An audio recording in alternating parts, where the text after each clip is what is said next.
श्रद्धेय आचार्य श्री महान साहेब जी,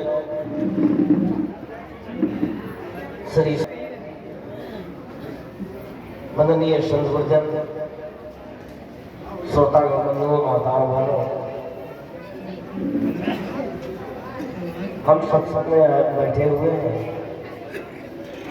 वार्षिक सत्संग के नाम से।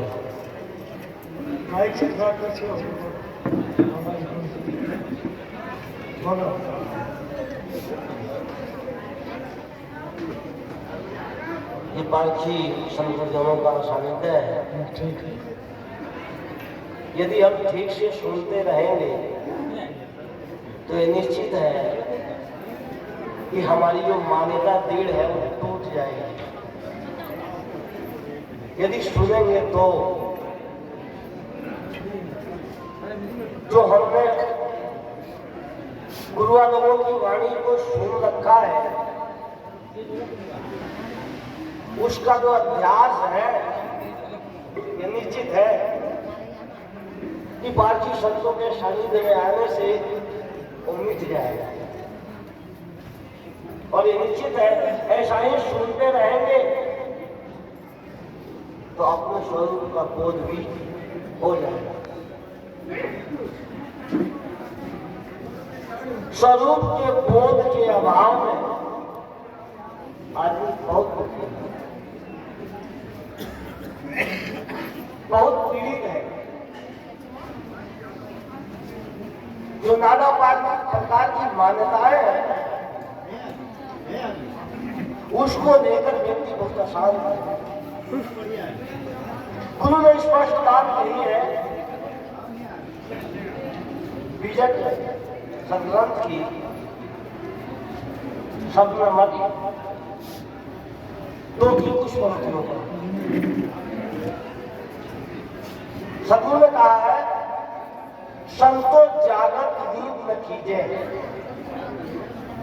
काल न खाए, कल्प नहीं व्यापे, देह जरा नहीं छीजे। दो पंक्तियों थोड़ा विचार। संतों की तो आप परिभाषा जानते ही हैं,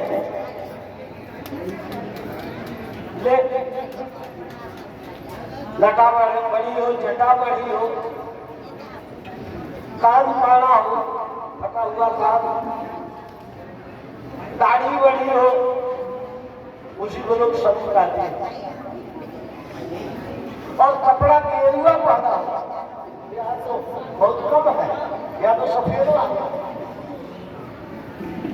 अगर सफेद वाले महात्मा कहीं उन लोगों के बीच में चले जाते हैं तो उनको संत नहीं माना जाता, ये संत नहीं है। संत का मतलब होता है, गुरु ने बहुत सुंदर परिभाषा दी है, संत को कहिए जीव को, संत को शांत स्वरूप, संत को कहिए श्रोता जो निर्वाणक निज रूप, जीव मात्र संत की भूमिका है।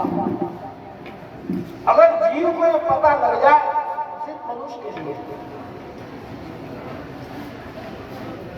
कि जीव का जो स्वरूप है वो शांत स्वरूप है,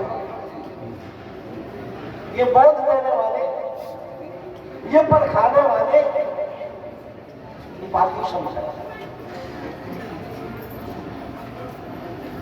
शांति के लिए तो हम आते हैं गुरुजनों की बातों को सुनने के लिए, इसलिए श्रोता भी संत रूप ही है। और जो निर्णय वाणी को समझ करके निर्वाण कर देता है वो तो शांत स्वरूप में स्थित ही हो गया, उसके नाम संत है। नाम जिसके अंदर किसी प्रकार का संशय न हो, किसी प्रकार की दुविधा न हो, उसी का नाम संत है। सारे संसार का जो कर्म अंत उसका नाम है संत। जो संशय दूर कर देता है, दुविधा दूर कर देता है, वो शांत हो जाता है। गुरु कहते हैं संतो जागृत नींद में कीजिए, जागृत जागृत जागृत नाम ज्ञान स्वरूप, जो तीनों अवस्थाओं का ज्ञाता है, जागृत, स्वप्न और सुषुप्ति, तीनों अवस्थाओं को ज्ञाता है। ज्ञान और विज्ञान के ज्ञाता आप हो, सुख और दुख को जानने वाले आप हो, इसलिए आपका स्वरूप जागृत है ही। जैसे ये अवस्था है, हम सुनते हैं गुरुजनों की बातें, ये जो अवस्था है इसका नाम है जागृत। जागृत में ही क्रियाएं होती है, जागृत में ही जगत को देखते हैं। पांचों विषयों की जो क्रियाएं होती हैं, इंद्रियों की जो पांचों इंद्रियों की क्रियाएं होती है, उसको जागृत में ही ज्ञान होता है। नहीं, जागृत में हम एक तरफ देखते हैं, सिर्फ जगत को देखते हैं, अपने नहीं देखते। किसी वस्तु का, किसी दृश्य का अगर ज्ञान हुआ तो ज्ञाता कौन है? ज्ञाता तो आप ही हो, लेकिन वहां अपना भान नहीं रहता, वहां अपना ज्ञान नहीं रहता। हम देखते हैं किसको?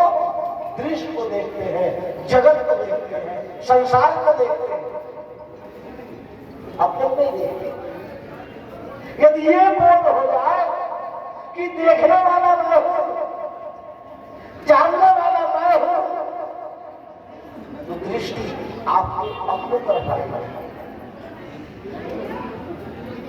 ये दृष्टि बाहर होती है, जगत की तरफ होती है, संसार की तरफ होती है, विषयों की तरफ होती है। इसलिए जगत का बोध होता है, संसार का बोध होता है, विषयों का बोध होता है, आपका अपना बोध नहीं होता। फिर इसी के संस्कार पर जागृत में ही संसार का संस्कार बनता है, और दूसरी अवस्था आती है और स्वप्न। जागृत में जगत सामने होता है और आप उसके दृष्टा हो, देखते हैं। ये टाइम है सर।